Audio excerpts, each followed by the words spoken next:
Hello there, welcome to the AirgunGear show. In this episode, I'm looking for the elusive red wolf. And to do that, I probably need to go to a zoo. But I'm here exploring because I really want to see a real red wolf. Look, a lion. It's red, but it's not a wolf. But it is very, very cute. Gorillas. Seals! Look! Seals! Hippos! And they stink! And you can always pick up a penguin. So I've been walking around and looking everywhere. I can't actually see a red wolf. But you do know red wolves don't exist. Well, I had an airwolf, and I know airwolves exist because I've seen one. Next, you'll be telling me the A-Team isn't real.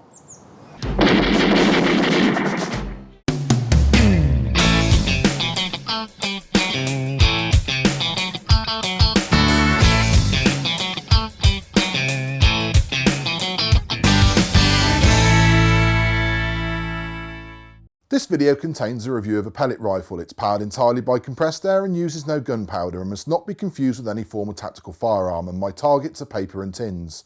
Always shoot safely and show consideration to others around you.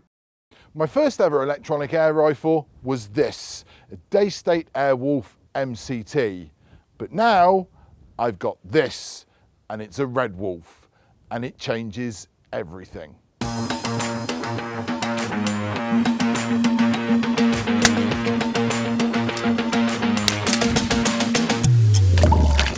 Daystate comes to town with its new Red Wolf. Learning from the Pulsar project over the past 3 years, the electronics have been evolved, updated and fettled to fit a bottle gun style stock. And what a stock that is. The first incarnation was the Serie Rosso, and that took SHOT Show by storm in January 2018. Then we got the first walnut offerings from Manelli, and now it's the Laminate. And I have a pair. One in 2.2 high power and one in 177 sub 12 foot-pounds.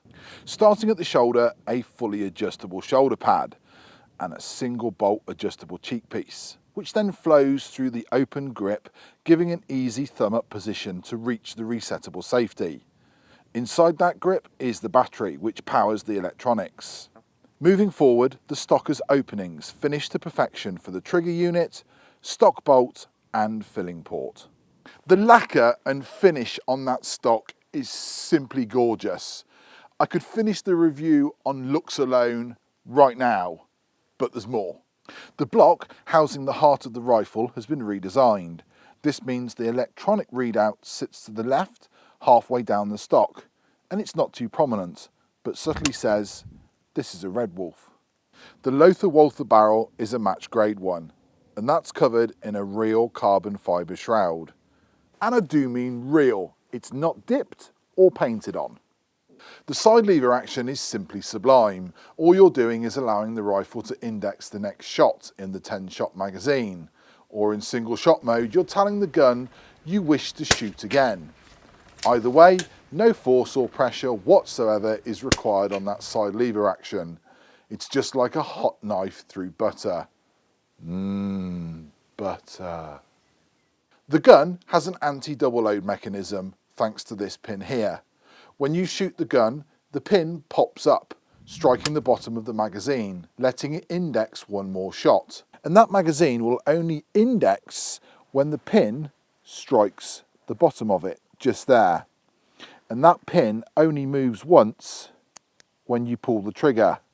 Simple, effective, anti-double load. Because come on, we've all done it. Changing from 10-shot to single-shot tray is easy, just like that. That trigger is amazing. It's just like clicking a mouse button. It's also fully adjustable to where you want it to be. It's bladed and it looks good too. Because it's electronic, it's releasing that hammer very, very quickly to strike that valve open to release that burst of air.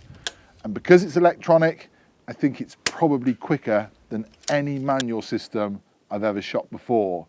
I can't measure it, but it just feels it. The laser etching on the side is sharp without being over the top, and the rail on top of the block is dovetail, with plenty of room to add mounts. That 480cc carbon bottle isn't removable in the field. That would have been nice, but it is giving me 80 shots plus in 2.2 high power, and in 177 sub 12 foot-pound, I'm getting 450 or more. The gun weighs around 3.5 kilos unscoped, and depending on power, the length changes. For example, this high power 2.2 version is around 114 centimeters in length, but a sub 12 foot-pound version, 177, is only 99 centimeters in length. The resettable safety at the rear is a little sharp round the edges, but there is another safety feature on the rifle. With the gun off safe and the bolt open, it still won't fire. The gun is powered by a 2-cell 100 something or other battery, which sits behind this panel, and it takes more than fingernails to get it out. Removing the battery is about patience. It's held snug in the stock, but you do need to take it out to charge it. The charger is not easy to understand. It's a third-party product, and the port sizes don't match. I'm setting mine like this to charge it, and charging takes around 2 hours. But it does give thousands of shots. If you're testing or want targets to be as accurate as possible, I would always suggest you start with a fully charged battery. This is a premium end rifle, and the fit and finish shows it. In fact, I would be more than happy to have this hanging on my wall as a trophy, as well as taking it out and shooting it. But it's capable of so much more than just being pretty, just like me. Should we do some shooting with it? You're so crazy, fool. Yeah.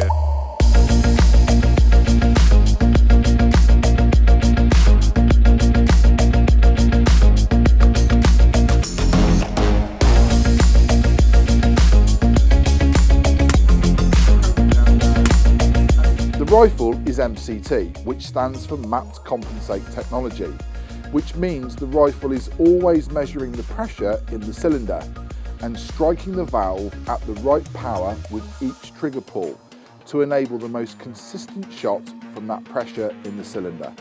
And I know that MCT system works because I've been shooting this rifle for 6 years.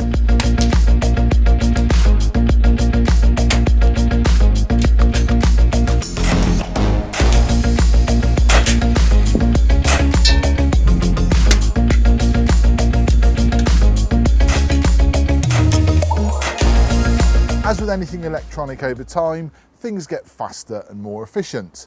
My original Airwolf is still a fabulous rifle. However, when you pick up and shoot the Red Wolf, you do kind of get that new car in the showroom feeling. And maybe you're leaving the old gas guzzler behind. Now don't get me wrong, this gorgeous rifle is still staying in my collection, but things have clearly moved on. Next, let's cover power and accuracy. The 2.2 I have is the 36 foot-pound version, giving 80 plus shots from one 250 bar charge, with the first 52 shots giving a variation of only 11.7 feet per second. Shot 52 to 70 gives a variation of only 11.4 feet per second, then it starts to dip a little due to the bottle pressure dropping off. This rifle with those numbers is accurate. Actually, in the right hands, it could be a match winner. I've done all the hard work for you, starting at 50 yards to choose the right pellet, then 75 yards to confirm my choice, which is JSB 18.13s. Then you take that out to 100 yards. Oh, there we go. Look at that. There we are. Dan's a good luck charm. He turned up. 100 yards. 100 yards. 100. Hang on, let's try that again.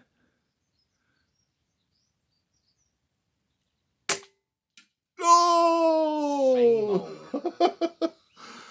And on a near windless day, pellet on pellet shots are easy to do. I've got 3 in the same hole, one 5mm to the left, and yep, that one 3/4 inch away is me.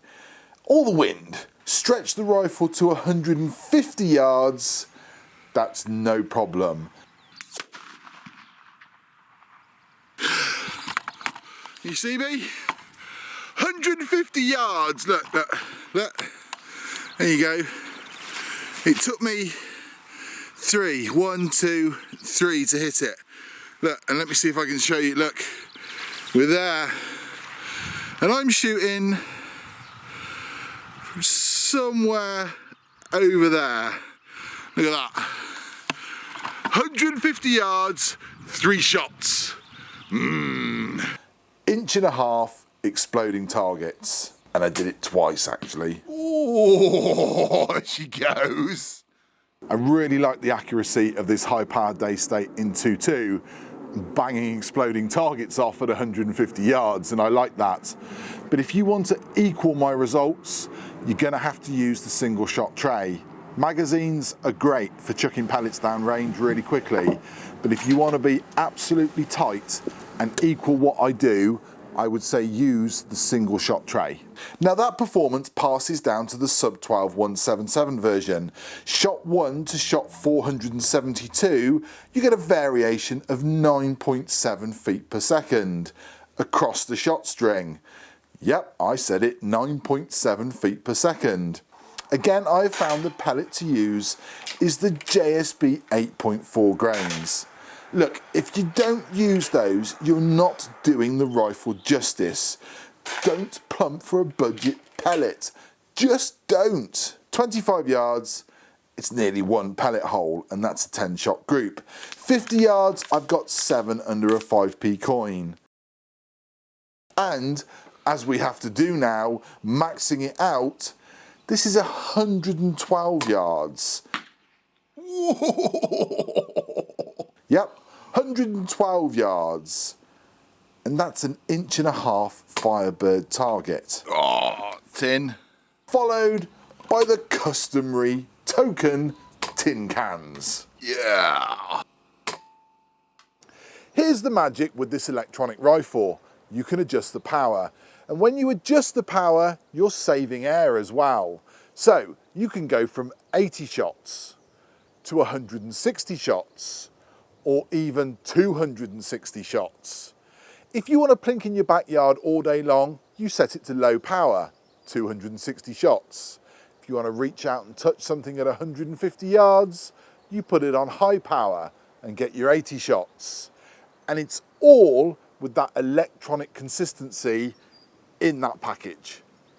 Changing the electronic settings on the rifle is easy. Put the rifle into safe and open the bolt. Hold the trigger down. Once programming mode comes up, click the trigger again, and the options that you've got will cycle through. You can turn your magazine count on and off, and you can change your power level. Release, and then select which power level you want, for example. Once you're happy with your selection, close the bolt, push the safety over to live, and the gun has accepted your settings. It's all clearly explained in the guidebook that comes with the gun. In the early days, Daystate used to make tranquilizer guns, and they were used for conservation projects in the wild. But they're also a keen sponsor of the reintroduction of the red squirrel into the UK, and that could be where part of the name Red Wolf comes from.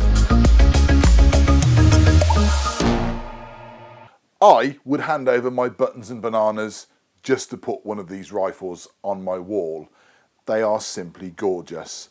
The fit and finish on these laminate stocks and the performance from that Red Wolf action says this is the top end of air guns. The walnut is also a bit of a looker too, let's be honest. Daystate have taken their time and they've come out and hit a home run. In fact, it's so much of a home run that the ball has left the park. It's landed in some kid's garden in the next state. I think the only problem is going to be getting your hands on one of these because they're going to be selling like hot cakes. And I like cakes.